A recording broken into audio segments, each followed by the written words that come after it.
Oui, j'aurais une question pour M. Ménez.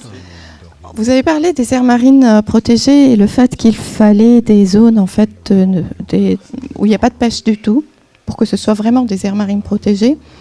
Et vous avez parlé d'autre part des espèces invasives qui venaient de mer Rouge précédemment. Donc, pas que.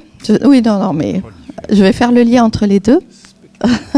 C'est qu'en fait, on a un poisson qui vient de mer Rouge et qui s'appelle le lionfish et qui est la rascasse volante en français. Ce poisson n'a pas de prédateur en Méditerranée, donc il se multiplie à une vitesse incroyable. Le seul prédateur qu'il a, c'est l'homme. Et donc, ce qu'il faudrait, c'est le pêcher un maximum et le manger. Alors, pour pouvoir le manger, comme il a une forme un peu particulière et surtout, il a des pointes un peu toxiques, donc il faut apprendre aux pêcheurs à le pêcher et aux restaurateurs à le cuisiner pour l'offrir aux touristes. Et c'est ce qu'on essaye de faire notamment à Elafonisos en Grèce. Ils ont un congrès qui se tient la semaine prochaine et on essaye vraiment de pousser là-dessus. On l'a fait aussi pendant la Monaco Ocean Week où on a dégusté ce lionfish qui est très bon. Donc comment faire alors pour ce lionfish puisque le seul moyen de l'empêcher de se développer, c'est l'homme en fait. Il n'y a pas grand-chose à faire, il va arriver, il est en Sicile actuellement, il est arrivé en Sicile. Et ce qui est le plus remarquable, c'est qu'il est arrivé également dans l'océan Atlantique. Et dans l'océan Atlantique, il pullule, il est arrivé presque devant New York où il fait froid. Donc ici, il va arriver, c'est sûr. Alors comment faire ? Il y a un exemple qui est en Crète, où le poisson ballon, qui est également arrivé de mer Rouge, ils ont mis en place une récompense pour ceux qui ramassent les poissons ballons, pour les chasseurs sous-marins et les pêcheurs. Donc non seulement on peut les manger, mais en plus on touche une récompense là-bas. Je ne sais pas si ça va durer longtemps parce que ça pullule. Mais enfin c'est vrai, hein. Il faut simplement signaler aux chasseurs, aux plongeurs qu'il faudra éliminer ce poisson-lion, cette rascasse volante, et qu'elle est comestible, c'est tout. Il faut en faire la publicité, qu'elle est très bonne. Et voilà. Et du coup, on ne met pas les aires marines protégées, ou alors on met des aires marines protégées avec la possibilité de pêcher ces poissons-là. C'est ça ? Oui. Ok. Monsieur Stemann, vous n'êtes pas exprimé alors qu'on a entendu tout le monde. Est-ce que vous voulez... Bonjour à tous, donc je suis Lars Stemann et je suis professeur en écologie marine et je m'occupe plus particulièrement d'un domaine dont on n'a pas parlé, qui est le domaine du plein océan. Et je regarde les phénomènes donc à cette échelle-là et un petit peu pour faire une analogie avec la magnifique carte du ciel qui était présentée par Denis tout à l'heure, où on compte les étoiles, les astrophysiciens comptent les étoiles. Nous, dans la mer, on compte le plancton, les organismes vivants marins. Vous en avez vu un certain nombre d'exemples ici. En Méditerranée, ça se passe devant la mer Ligure, ça comprend les méduses et ça comprend d'autres organismes. Et là où je vais rejoindre Alexandre, c'est sur la notion du sanctuaire Pélagos. Alors c'est vrai que peut-être par rapport à ces objectifs de protection des mammifères marins, c'est peut-être pas très utile, ou en tout cas c'est déjà protégé. Mais il faut bien voir que si les baleines sont ici en mer Ligure, c'est bien parce qu'elles y trouvent leur ressource. Leur ressource, elle est là. C'est parce qu'on bénéficie entre ici et la Corse d'un phénomène naturel physique qu'on appelle la upwelling. C'est une remontée d'eau profonde chargée en nutriments qui nourrit la mer, et c'est pour ça que les baleines viennent à cet endroit-là. Donc cette notion de sanctuaire Pélagos, elle a quand même une valeur symbolique de placer l'esprit des gens dans un endroit particulier de l'espace qui est extrêmement important, parce qu'on a vu une grosse baleine tout à l'heure de 30 tonnes, mais si on devait comptabiliser, et c'est mon travail, la biomasse du vivant dans les océans, on verrait bien que 80% de cette biomasse, comme ça a été dit un petit peu, elle est plutôt dans les microbes, dans les petits organismes. Et c'est là que je pense que c'est important de parler, on a parlé de diversité comme une entité d'espèces, comme une entité de type d'écosystème, mais je pense qu'il faut aussi voir la diversité, et c'est comme ça qu'on la mesure par son indice, qui s'appelle l'indice de Shannon en particulier, c'est que c'est la composition de deux chiffres, la diversité. C'est le nombre d'espèces et c'est le nombre d'individus qui composent cette espèce. C'est pour ça que la biodiversité, si on la pense en richesse d'espèces, peut ne pas changer, mais la biodiversité en termes de fonctionnalité dans l'écosystème peut changer beaucoup. Et cette biodiversité, au sens nombre espèces, nous rend des services très importants, que ce soit pour les pêcheries, que ce soit pour la régulation du climat. Il faut bien voir, et ça a été dit, que l'océan absorbe la moitié du CO2 qui est émis par l'homme.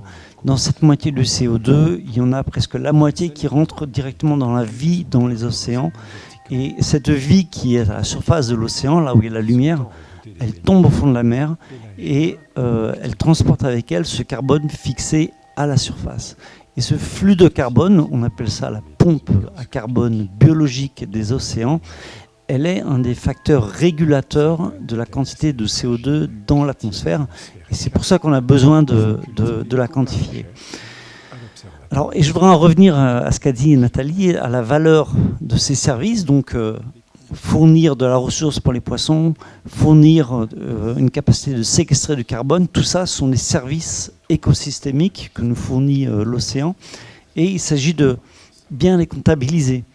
Essayer de voir si vraiment ils sont, du point de vue de la masse de carbone transportée, ils sont à la hauteur de l'émission de carbone dans l'atmosphère par l'homme. Donc on a parlé du carbone bleu.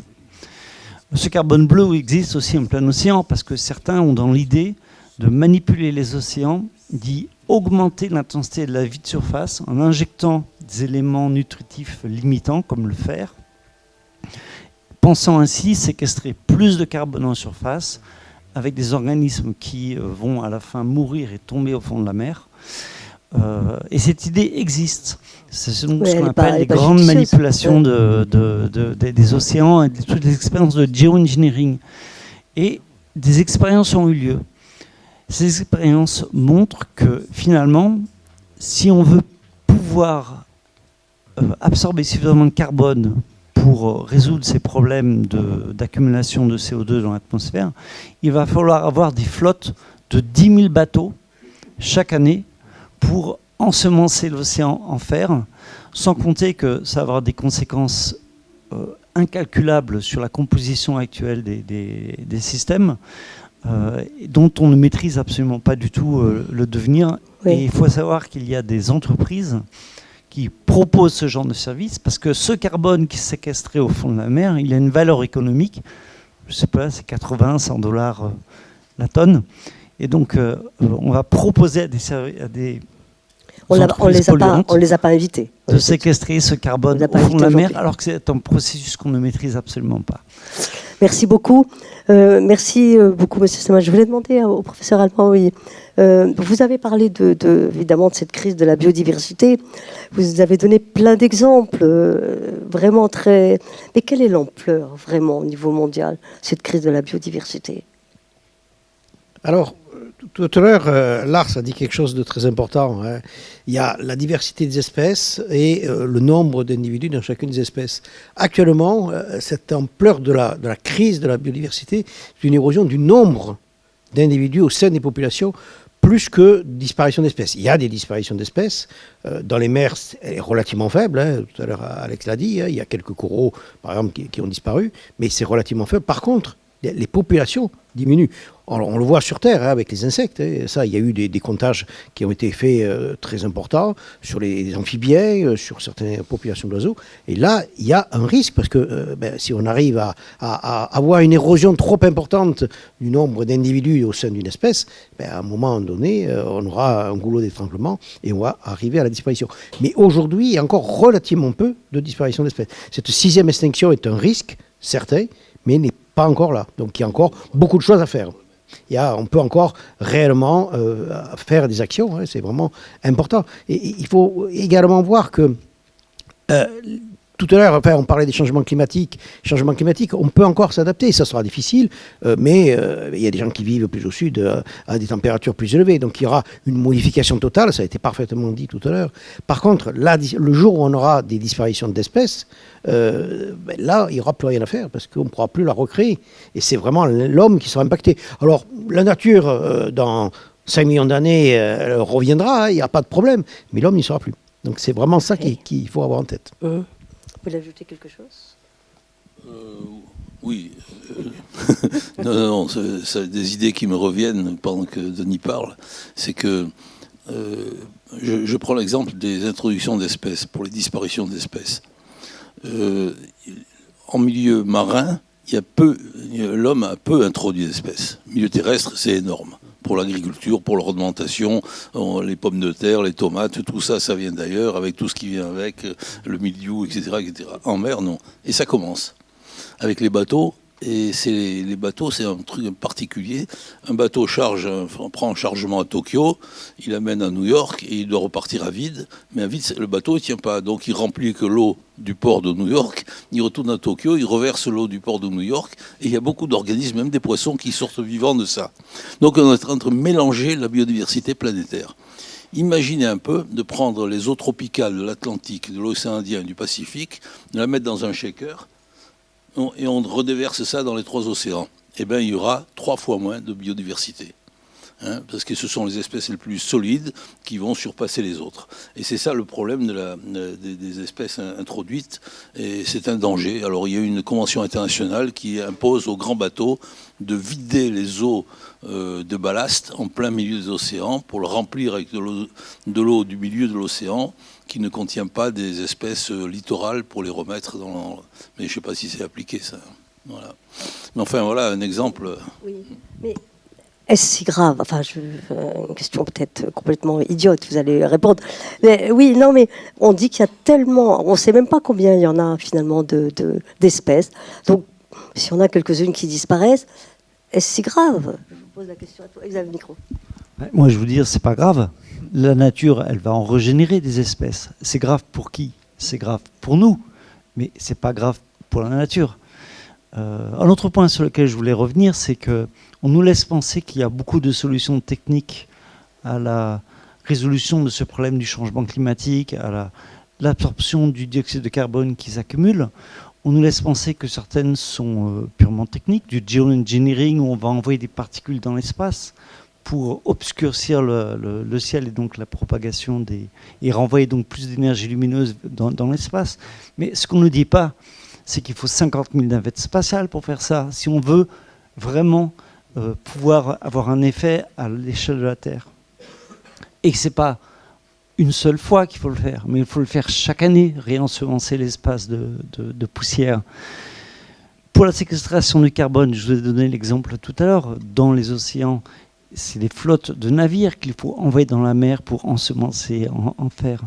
On nous laisse penser qu'il y a des solutions techniques, ce sont les voitures électriques. Bien sûr que les voitures électriques font partie de la solution, comme il y a de nombreuses petites solutions qui additionnées vont donner des choses. Mais c'est entre les voitures électriques, entre une petite citadine qui va avoir un bilan carbone équivalent à celui d'une citadine à combustion, il va falloir attendre 70 000 km, de rouler 70 000 km pour que l'équilibre se fasse. Et si on prend maintenant une grosse routière électrique versus une autre routière à essence, il va falloir attendre 150 000, 200 000 km avant que vous équilibriez le bilan carbone. Ça veut donc dire que ce n'est pas si simple, que souvent on laisse passer l'idée dans la société qu'il a des solutions techniques, on va dire simples, des solutions techniques qui vont arranger les flux économiques, mais c'est quand même pas toujours vrai, et il faut faire très attention, et je pense que justement on parlait de l'information et du passage de l'information, je pense que il faut que l'information juste transite, et sur cette information qui transite, on a parlé tout à l'heure des classes d'âge, bien sûr les jeunes vont être les premiers concernés et doivent être informés, mais je pense que le moment des décisions, c'est maintenant, c'est pas dans 10 ans. Oui, moi je crois qu'il faut quand même donner un peu d'espoir. Moi je vais vous en donner de l'espoir. Voilà, moi je vais vous en donner un peu d'espoir. En problème, c'est un problème d'énergie sur la planète. Tout est problème d'énergie. Les énergies fossiles, les énergies qui ne sont pas fossiles, tout est problème d'énergie. Alors qu'actuellement, beaucoup de laboratoires, dont ITER, travaillent sur la fusion nucléaire. Si on arrive à maîtriser, comme il y a beaucoup d'espoir là-dessus, il y a énormément de laboratoires concurrents maintenant qui travaillent avec des différentes technologies, si on arrive à maîtriser dans les décennies qui viennent la fusion nucléaire, je pense que là, il y aura un espoir considérable, parce qu'avec une électricité à bas coût, maîtrisée comme elle est, sans déchets radioactifs, on arrive à aspirer le CO2 de l'atmosphère. Il y a déjà beaucoup de technologies qui sont en cours en Islande notamment, avec des machines, mais qui consomment de l'électricité. Donc ça passe d'abord par la fusion nucléaire qui pourra peut-être, à mon avis, sauver l'humanité, le CO2, le climat, etc. Je vous remercie. Tout à fait d'accord, et on les a invités à ITER, ils n'ont pas pu venir aujourd'hui, mais la prochaine fois ils viendront, c'est sûr, c'est magnifique. Alors, qu'est-ce qu'il faut faire après les questions? Oui, 5 minutes encore. Qu'est-ce qu'il faut faire? Parce que effectivement, vous parliez là de la mobilité. Moi, je suis comme tout le monde, j'ai une voiture et quand il faut la changer, alors hybride c'est pas bien, électrique c'est pas beaucoup mieux. Acheter un vélo, enfin, c'est pas facile. Non, mais au lieu de... La majorité des déplacements sont des déplacements de moins de 50 km dans la journée. Quand on va se déplacer 50 km, quand on peut choisir entre un modèle type Zoé et un modèle BMW beaucoup plus de puissance électrique, qui est beaucoup plus lourde, qui va avoir une empreinte carbone beaucoup plus forte. Oui, c'est pas une histoire de marque. La Zoé. Et globalement, la solution passe par la réduction des consommations d'énergie, en particulier carbonée. Parce que quand on regarde les courbes que nous a montrées Madame Delmotte tout à l'heure, cette grande courbe qui est sous-jacente aux autres, c'est la part des énergies fossiles dans notre cocktail énergétique. Et c'est 80%. Comment peut-on alors endiguer tous ces phénomènes, situations? Juste pour revenir là-dessus, on a parlé effectivement des solutions du jeu ingénierie et autres, ce sont souvent de mauvaises solutions, mais la première action à faire, avant de restaurer un écosystème, c'est de le protéger. Alors tout à l'heure, Nadia, une des intervenantes tout à l'heure, a été choquée de voir les travaux qui sont faits. Et c'est vrai que ça fait un certain temps que j'étais plus venu, il y a énormément de travaux là. C'est vrai que c'est quand même surprenant de voir la destruction de l'environnement que l'on fait à cet endroit-là. Donc la première des choses à faire, c'est protéger notre environnement, parce que notre environnement est utile pour nous-mêmes. Lars l'a très bien dit. Dans le passé, il y a eu des épisodes de crise qui ont fait l'extinction de jusqu'à 90% des espèces marines ou terrestres. La Terre a continué à vivre, il n'y a absolument pas de problème. Le jour où il n'y aura plus d'abeilles, il n'y aura plus d'abeilles, mais il n'y aura surtout plus de fécondation des plantes, de pollinisation.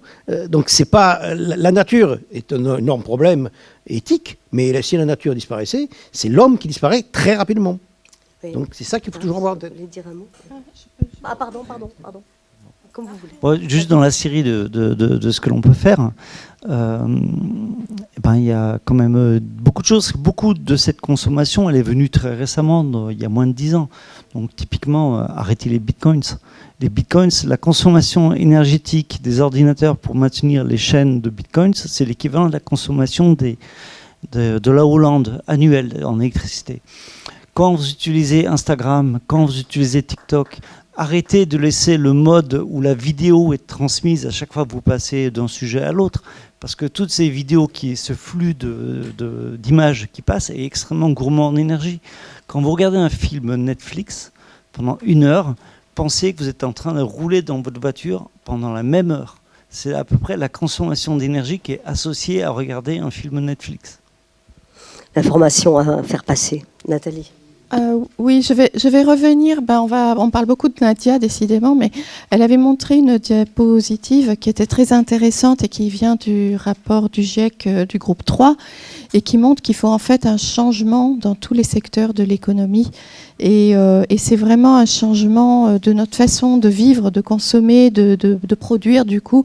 Et ça peut venir pas seulement des producteurs, mais de nous en tant que consommateurs, parce que si il n'y a pas de demande, il n'y aura pas d'offre.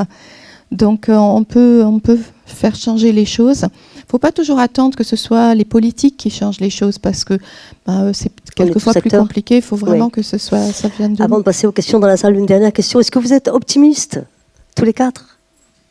Oui, bien sûr. Autrement, si on n'était pas optimiste, là, il faudrait se suicider tout de suite. Non. On avait de la chance, hein. Nathalie aussi, oui. Lars aussi. Oui, je partage l'optimisme. Oh, très bien. Non, mais vous êtes là, nous sommes là. Ça montre que dans la société, il y a quand même une conscience. J'ai fait la fresque du climat récemment et je trouve ça vraiment un exercice fantastique. Donc il faut continuer et petit à petit les choses changent. Mais quand même les décisions, c'est quand même dans les 10 ans qu'il faut les faire. Très bien. Est-ce qu'il y a donc des questions dans la salle?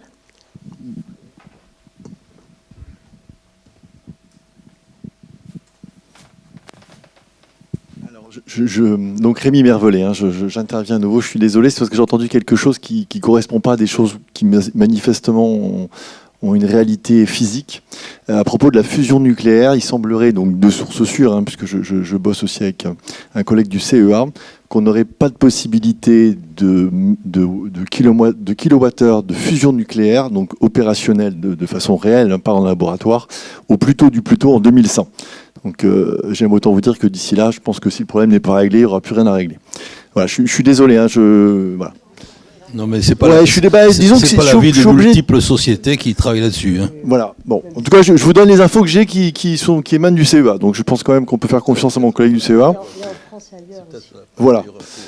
Mais par contre, je suis comme vous. Hein, je suis je suis un optimiste quand même. Et puis je pense que c'est une vraie technologie du futur, mais pas celle qui va nous sauver. Voilà, c'est juste ça que je voulais vous dire. Par contre, j'aimais bien ce que disait effectivement aussi le collègue sur la sobriété énergétique, parce que ça, par contre, il y a un consensus vraiment international sur le sujet. C'est pas en ayant des grosses voitures électriques ou en tout cas en consommant à gogo comme peuvent le faire les Américains qu'on arrivera à solutionner le problème. Donc clairement, la sobriété, c'est juste incontournable. Et juste peut-être un petit parallèle pour dire aussi que là, c'est les adultes, hein, évidemment, c'est pas les jeunes, mais on est en 2024. Il y a, pour ceux qui ont quelques années comme moi, vous devez vous souvenir qu'on avait le choix à l'époque entre deux, je sais pas, disons il y a 20 ans, on avait le choix entre deux types de motorisation. Je vous parle pas ni de la marque ni de la couleur du véhicule, bien évidemment. On avait le choix entre deux types de motorisation, donc essence ou diesel. Et donc aujourd'hui, en 2024, on est à 9 types de motorisation possibles sur un véhicule de type voiture. Donc c'est sûr que voilà, je pense que les gens sont un peu perdus. Parfois, ils peuvent être tentés par l'électrique ou par autre chose. Mais que voilà, effectivement, ils ont, je pense, besoin de guides. Et voilà, je pense que c'est aussi quelque chose qui doit, à mon avis, se faire au niveau national pour donner le plus de... Vous avez une question, monsieur. Alors oui, j'avais une question pour Monsieur Ménez. Oui, j'avais aussi une question pour Monsieur Ménez. Tout à l'heure, vous parlez d'une espèce invasive. Donc je crois que c'est le poisson lion. Ouais. Et donc... Je crois qu'effectivement, alors je ne sais pas, c'est une vraie question, je ne sais pas. Hein. Il n'y a pas donc de prédateur de ce poisson, j'ai cru comprendre, hein, en Méditerranée. Est-ce qu'on pourrait, donc c'est une question, est-ce qu'on pourrait introduire une espèce invasive, en tout cas prédatrice, pardon, je ne sais pas, voilà, c'est une question. Non, parfois, il y a des espèces invasives qui sont au sommet de la chaîne alimentaire, hein, donc on ne peut rien faire. Hein, c'est pas toujours aussi simple que ça. Hein. Il y a une espèce introduite qu'il faudrait suivre en Méditerranée. Il ne s'agit pas d'une algue, mais une cousine de la Posidonie, c'est-à-dire une plante à fleurs qui vient d'arriver en Méditerranée, qui est arrivée il y a 15 ans en Méditerranée, et qui est arrivée à Cannes, devant la Croisette. Ça va vous occuper les prochaines années. Elle s'appelle Halophila. Elle est verte, elle pousse du sable ou sur de la vase. Dans la mer tropicale, on la voit partout. Je me demande, moi, si c'est un problème pour les écosystèmes de la Méditerranée. Il ne faut pas toujours dire que les espèces invasives sont toxiques. La Posidonie, elle vient de l'océan Indien, par exemple. Elle était introduite il y a des millions d'années, lorsque c'était ouvert avec l'océan Indien. On la trouve encore en Australie, des Posidonies. Donc c'est là, Halophila, à suivre, elle vient d'arriver devant la Croisette. Elle est petite comme ça, verte, c'est une plante à fleurs. Il n'y en a que 5 en Méditerranée, de plantes à fleurs. Avec le festival de Cannes. Voilà, exactement. Vous avez quelque chose à ajouter? Il y a une question? Oui, bonjour. Jacques Estemlen.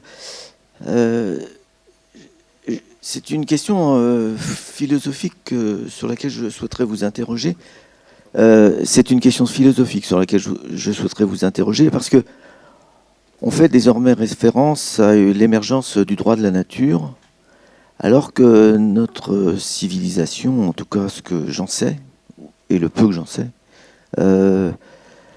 en tout cas occidentale, a fondé, je dirais, toute son évolution sur le principe de la liberté et de la suprématie de l'intelligence humaine sur son environnement. Cette transformation qui semble émerger comment vous l'appréciez à l'échelle de la planète par rapport à ce qu'on appelle les pays émergents du Sud, et quelles seraient pour vous les prémices de cette transformation philosophique? Moi, je peux répondre. Moi. Bon, là, c'est un vaste débat philosophique, effectivement. Et moi, je voudrais reprendre la biologie et l'origine de la vie sur Terre. L'origine de la vie sur Terre, c'est faite d'évolution, et c'est Darwin qui l'a très bien démontré. Mais au-dessus de l'évolution, il y a un autre phénomène qui n'a rien à voir avec l'évolution, c'est l'union. Je m'explique. Tout au début, il n'y avait que des micro-organismes, des bactéries de différentes sortes. Il n'y avait pas de cellules avec un noyau. Et certaines bactéries ont avalé une autre bactérie et l'ont intégrée dans leurs cellules. C'est devenu par exemple les mitochondries, qui sont des bactéries qui sont dans toutes les cellules des organismes qu'on voit à l'œil nu, mais qui sont des bactéries avec l'ADN bactérien. Certains ont avalé des cyanobactéries, des bactéries avec la chlorophylle, et c'est devenu les plastes de tous les végétaux qui sont sur Terre. C'est pas de l'évolution, c'est pas A qui a donné B, comme Darwin a dit, puis C. C'est A plus B a donné C. Donc c'est un phénomène d'union. Ensuite, sur la planète, il n'y avait que des unicellulaires, des tout petits trucs minuscules qu'on ne voit pas à l'œil nu et dont Lars parle. Que des unicellulaires. Comment sont apparus les pluricellulaires, ceux qu'on voit à l'œil nu? Ça, c'est également quelque chose de très très intéressant, c'est l'union. C'est-à-dire que une cellule, au lieu de se diviser en deux et se séparer, reste collée à l'autre. Et ce qui est très bizarre, c'est qu'il y a, sur les 22 grands phylums d'organismes unicellulaires, il n'y en a que 5 qui ont adopté cette philosophie de l'union. Les animaux, nous, les végétaux verts, les végétaux rouges, les végétaux bruns et les champignons.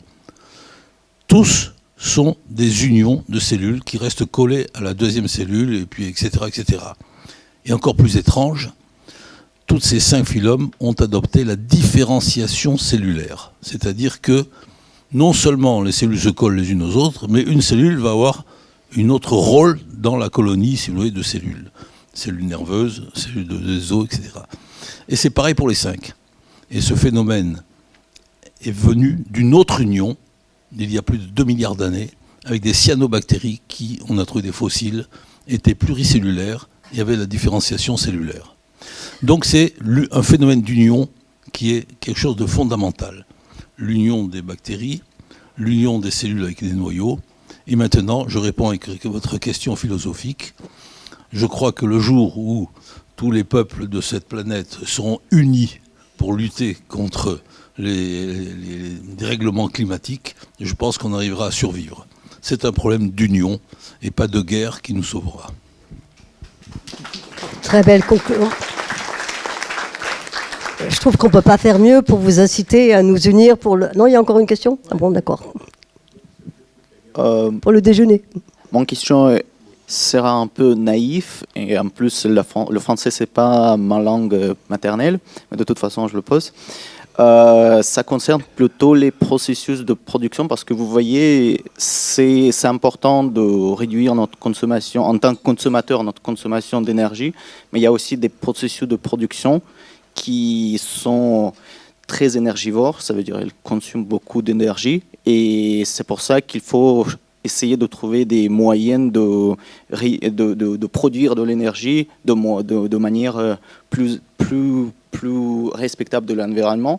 Et j'ai entendu parler de photovoltaïque, mais dans l'espace. Ça veut dire on envoie des photovoltaïques dans l'espace parce que là, on peut absorber plus de l'énergie solaire et puis on essaie de transformer cette énergie en micro-ondes et transférer vers la Terre. Mais est-ce que vous pensez que c'est quelque chose qui est réalisable techniquement et pourrait-on en arriver à ça Ça va nous faire de l'ombre. Hein.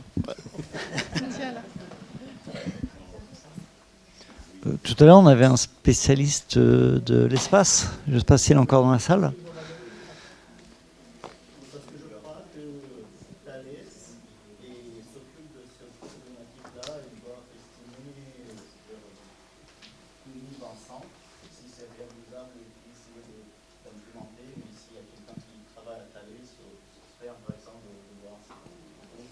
Donc, je pense qu'il faudrait avoir une réponse de leur part, mais dans le cas que je vous citais tout à l'heure, celui de obscurcir par des poussières réflectives l'atmosphère pour que moins de rayonnement solaire parvienne sur la Terre, nécessitait déjà plusieurs dizaines de milliers de lancements de navettes spatiales, pour lesquels on sait à quel point c'est coûteux en énergie.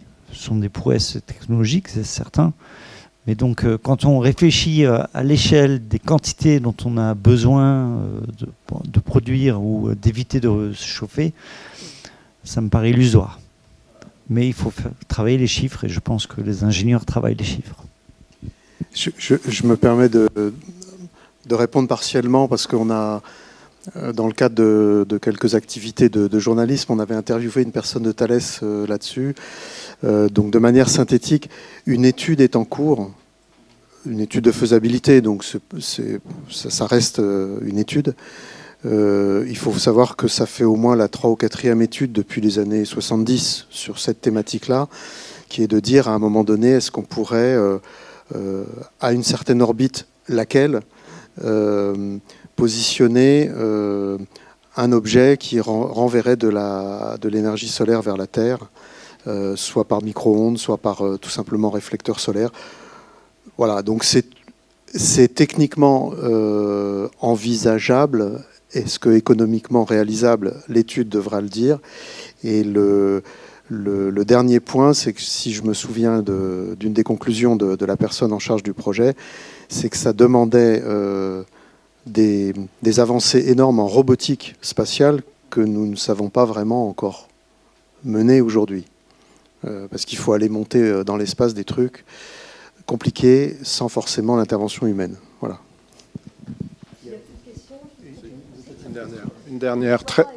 Une dernière très rapidement. Je me suis toujours posé la question de savoir, vous qui connaissez un petit peu ou bien Albert de Monaco, il a l'air très sensible à l'environnement, très sensible aux océans, et par ailleurs, il laisse les constructions dont vous avez parlé tout à l'heure envahir la mer. Il laisse des rigolos faire des tours de voiture en Formule 1 dans Monaco. Pourquoi?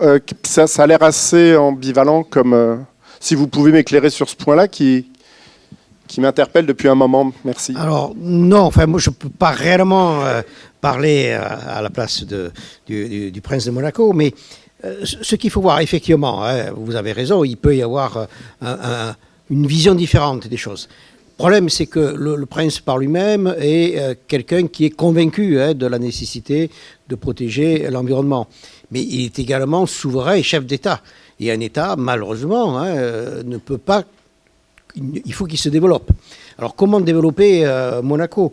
Alors, vous avez plusieurs solutions pour développer Monaco. Alors, on peut construire en hauteur, parce qu'il y a un énorme besoin. Le coût de l'immobilier à Monaco est très élevé, parce qu'il y a beaucoup de personnes qui veulent venir à Monaco. Donc, comment développer une ville comme ça? Alors, on peut développer en hauteur, et de plus en plus maintenant, il y a des immeubles très élevés. On peut développer en profondeur, et de plus en plus, toutes les structures qui n'ont pas de nécessité d'être en surface sont enterrées. On peut développer, alors on peut attaquer le pays voisin aussi, c'est une solution. Peut-être certains trouveraient ça bien de pouvoir devenir monégasque autour de Monaco, mais ça ne paraît pas facile non plus à faire. Et l'autre solution, c'est effectivement de se développer sur la mer. Alors, on pourrait effectivement, mais stopper le développement, vous savez, en évolution, le jour où on arrête l'évolution, on arrête le fonctionnement de l'écosystème. Obligatoirement, l'économie, alors je ne suis pas du tout économiste, je pourrais laisser la parole à Nathalie, mais l'économie, le développement est nécessaire. Donc aujourd'hui, effectivement, il y a des gros projets qui se sont faits sur la mer. Tout à l'heure, Alex parlait du projet Maretera, 6 hectares gagnés sur des petits fonds.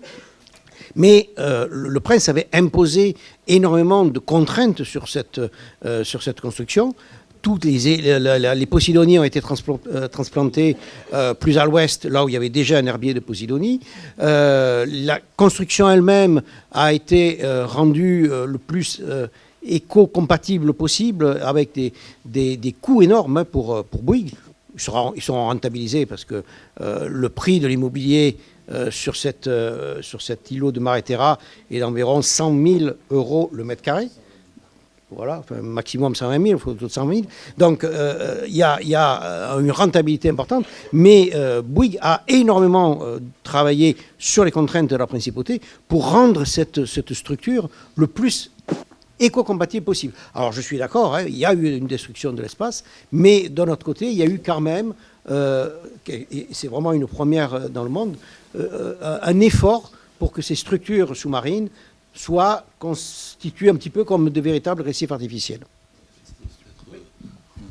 Bon, c'est bien beau, hein, c'est un peu de la poudre aux yeux ce qu'ils ont fait Bouygues. Hein, parce que le plus important, c'est que 6 hectares de fonds marins sont devenus terrestres. Et ça fait plus de 90% de la surface entre 0 et 10 mètres qui est devenue terrestre, où il n'y a plus rien. Donc comparer 6 hectares où il y avait des posidonies, il y avait de la vie marine méditerranéenne qui n'existe plus, au-delà c'est moins 50 mètres. Il n'y a plus rien. Donc même si les parois sont un peu rainurées pour faire pousser des organismes, ces parois c'est de la machine à laver. Quand il y a une tempête, ça casse tout. Il n'y a que des algues encroutantes qui peuvent s'y mettre. Moi je vous raconte une anecdote. J'étais assistant à l'université de Nice quand on a construit Fontvieille. Et c'était le prince Régnier. Et j'étais responsable d'une toute petite réserve, une des premières, la deuxième en France, qui s'appelait à Beaulieu, au large de Beaulieu. On n'avait pas de moyens. On avait un petit bateau avec un 9-9 et j'ai acheté des dalles dans une carrière pour faire le premier récif artificiel en dalles à Beaulieu. J'avais fait des photos, un petit rapport, et là j'apprends qu'on allait détruire 20 hectares à Fontvieille. Donc j'ai pris la plume, j'ai dit, Monseigneur, avec toutes les formules adéquates, qu'est-ce que vous faites de la mer? Vos ancêtres l'ont protégée, vous détruisez 20 hectares de petits fonds à Fontvieille. Et il m'a répondu, immédiatement, j'étais très surpris, il m'a dit, vous avez raison, on ne peut pas faire autrement, exactement ce que vous avez dit, mais je vais ordonner mes services à créer une réserve sous-marine devant le musée. Alors moi j'ai plongé dans le musée, ça tombe à pic. J'ai tout de suite répondu, Monseigneur, etc., etc. Je vous conseille plutôt de la faire au Larvoto, où il y a encore des herbiers de Posidonie. Et maintenant, son fils a construit Maréterra, qui collait à la réserve du Larvoto, et l'englobe en fait d'immeubles. Et tout est artificiel autour de la réserve du Larvoto. Les Posidonies ne sont pas en très très bon état. Il y a eu même des dégâts avec un câble. Et les transplantations, ma foi, ça coûtait très cher. Ça ne doit pas très bien marcher. Ils en ont fait également à Fontvieille et ça n'a pas marché du tout. C'est un peu de la poudre aux yeux, quoi. Hein. Ils ont fait quelque chose, c'est sûr. Ils ont fait quelque chose. Mais par rapport aux dégâts considérables de 6 hectares en moins, qui augmentent le pourcentage de destruction des petits fonds, c'est rien du tout. Je craignais cette question.